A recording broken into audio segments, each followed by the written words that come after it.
This is the Realty Classroom Podcast, episode number 182. Why not organize what you're already doing? Are you a real estate agent who wants to turn your real estate job into a business without sacrificing your lifestyle, but you just can't seem to find the right plan or any plan to help you get there? Well, then, hey, you are definitely in the right place. I'm Danny Griffin, the founder of the Realty Classroom and the host of this podcast. And to help you take immediate action to get started in the right direction or a better direction if you're already in the business, I've created a free jumpstart course for you that's waiting at freeagentgift.com. Get over there. It's a free infographic. It outlines how the business works on one page. And then in each section, I go through and talk about it a little bit in a digital, all access, immediate access plan. Okay. I wish somebody gave this to me when I started, and that's why I made it for you. Freeagentgift.com. All right, let's get started. Why not organize what you're already doing? Now, if you're new to the podcast or you've listened to it before, either way, you know that when I sit down at the end of the week to do these podcasts, I'm thinking about real live coaching that I'm doing with the mastermind group that I coach. So there are, at any one point in time, multiple people in that group that are top producers that are trying to get themselves organized. And what you find is that there are fundamental truths or immutable laws about business that I can share with any of you, no matter what level of experience you have. So this was one of the things I was thinking about, is that each week I meet with my private clients one-on-one for half hour. And then we have multiple, 4 different group calls where sometimes they're team members, they're telemarketers, they're client care managers, whomever it might be, come to those calls. They also get help. We organize their sales teams, etc. So there's a lot going on. And what happens is a lot of my principal clients get burnt out during the week and they melt down on me. And I get it. At the highest level of coaching, if you've never been coached before, you don't understand what it is. At the highest level in real estate agency, it's really about trying to become a manager of a business. You can't really build a business until you really fight to get out of just selling properties and get into the business of building one through management. So that's tough, right? I mean, a lot of top producers or all of you that are new to the business, you say, I just want to sell a house. Well, there's no such thing as, but I just want to sell a house. And I'm going to get into that today, okay? Because what I'm going to say is, even if you just sell one house, why wouldn't you get organized with that one house, even if it was one a year? So if it was going to repeat itself, even at that minimalist level, there'd still be this reason. So here's the point. Number 1, even one transaction is complicated. One. You see, a lot of people will look at me, and especially on Thursday's calls, the mastermind call, that's where we sweat, or I sweat, because I am the one responsible for documenting A through Z, every single thing that we do. And it doesn't mean just one transaction. It means, how do we get the leads? What do we do to convert those leads? What do we do as we're moving them through the prospect stage and we're trying to build relationship? And on it goes. So you can see, of course, those are all the immutable or unbreakable steps that any of you would have to go through when you're finding business and you're trying to put business together. So that's just the way it works. You're not going to avoid that. You can't avoid that, right? It's just the way the business works. So even one transaction that goes all the way from a managed module of marketing, even if you don't realize what marketing is, you just talking to somebody in the beginning about real estate and them being magnetically attracted to you as a business that they might do business with, well, that's marketing. So even in its most rudimentary, fundamental, or basic way, you are marketing by what you tell somebody. Then you're converting them. The second managed module, you're converting them from a lead where you really don't know why they want to buy or sell. You're converting them, you're also asking them on a scale of 1 to 10 how motivated they are. So just because somebody has the desire or the why doesn't mean they have the motivation that matches it. So you have to figure that out. So you're going through a conversion process from lead to prospect. Is it truly somebody with a real why that has motivation that I can prospect and now serve at a higher level than lead and on to client? Then, of course, and I'm just about to do a podcast for my brokerage, The Griffin, and I'm just about to talk about that closing process for agents where it's really extremely important to close them out. So a whole managed closing process, instead of just dumping it onto the company or the closing coordinator, that's a module. And then, of course, what everybody forgets, the wonderful part of this business is that if you've done a good job and somebody appreciates you for that, then what's going to happen is you're going to be able to earn their referred business. That's a lot. And that's one transaction. So is it really any surprise that the average realtor sells somewhere less than 3 deals a year? I know the Realtor Association, the National Association, says the typical agent. I don't even know what that means. I didn't know that was a statistical term, the typical. I guess it is, but it's a weird sampling. What do? You throw out the bottom and you throw out the top and you skew it up. The reality is, on average, it's about 2 to 3 transactions a year. Because not only is one transaction complicated, but understanding how to get organized and grow beyond that 1 to the 3 to the 10 to the 20 to multiple hundreds, you have to understand that you have to grow and organize. So that's the second point. What you're doing to begin with in a transaction is you're simply following an unorganized system. So you are systematic in what you do, whether you're consciously competent about that or not. I mean, my job is to get you to a conscious competence, right? What most of you start with is an unconscious incompetence. That's what I mean by this point. You're following an unorganized system.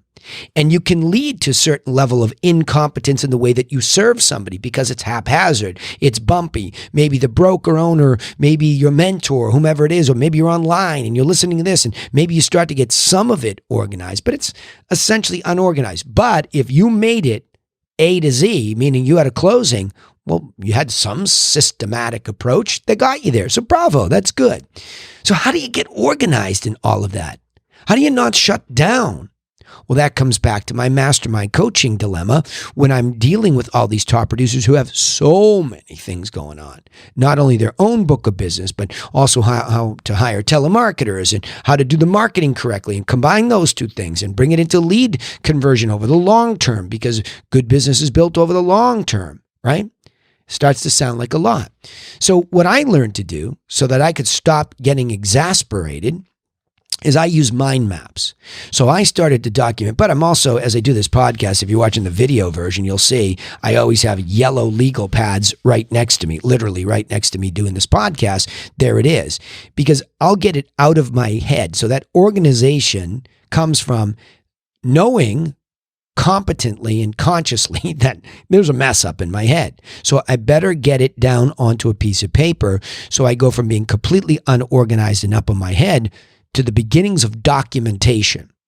Now, once you begin to document it on paper, you can chunk up the core or the key principles and you can put them into a mind map. And I love mind mapping. Xmind.net, by the way, that's my best tip. The best software I ever found for free on the internet was Xmind.net's Xmind 8 version. I love it.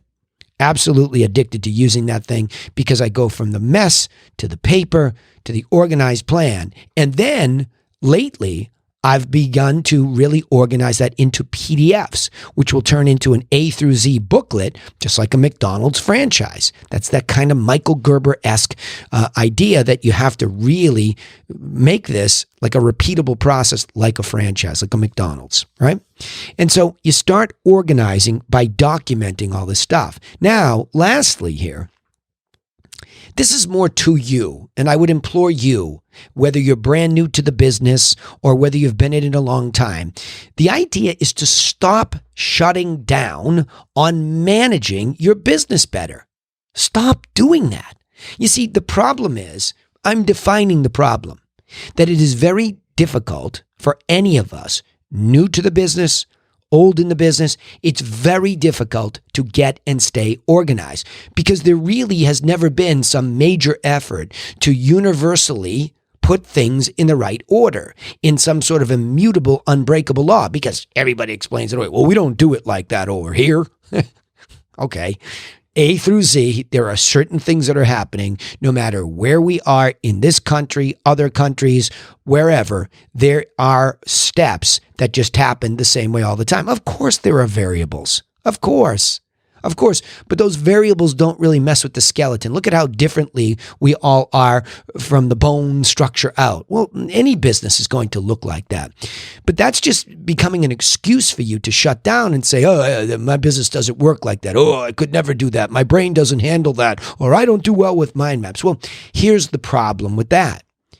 I get that the problem globally is becoming organized, but I also get that the problem of becoming somebody who's patient enough to begin to document what you do is also difficult. But I would tell you this. It's tough to make an absolute statement, so I'll throw a little bit of a caveat in there. I don't like 100% absolute statements, but I'll say this with vigor. You might never have a better business. You might never, if you just keep ignoring, documenting, and organizing the steps that you go through each time. That's a pretty daunting statement. And I personally have been in this business a very long time, and I have evolved over the years myself. I have coached a lot of people who have evolved, but I have also watched a lot of people not evolve. And to me, it is probably one of the saddest moments as a coach that you just couldn't get to somebody to get them to realize that they're nothing more than addicted to being unorganized, because they'll dismiss you and say, oh, my business is great and everything that I did X number of transactions. Okay, why are you huffing and puffing all the time, right? Why aren't you growing with people that leverages you so you can live more life with your family, by yourself, or as you get older, you can slow down without losing business, and you're not creating job opportunities, one of the greatest things that we can do to help others? So is staying unorganized and not managing and running away from this better? If it were, I'd be in that too, but it's not. So I'm imploring you, stop shutting down on managing your business better. So let me go back over the bullet points as to how to do that. So the subject on the table is a simple question for all of you that have done a deal or can imagine doing a deal. Why not organize what you're already doing? And I'm trying to do that for all you new people coming into the Griffin or that might hear the TRC podcast. I'm going to try to organize what I'm already doing, chunk it up into its simplest form and share it. But the way to do it yourself or understand it yourself is point number one, realizing that even one transaction is complicated.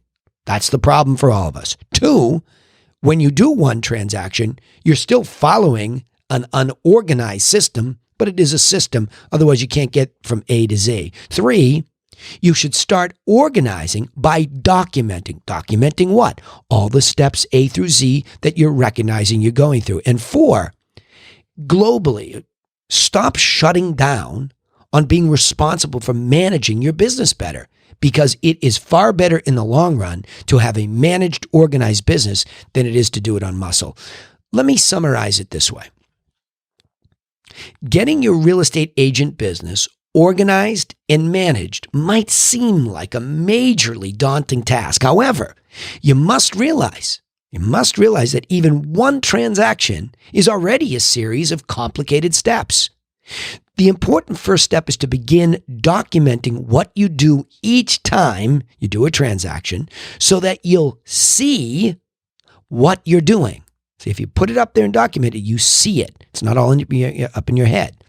And that will move you in the direction of properly managing your time so that you can build a predictable business without sacrificing your life.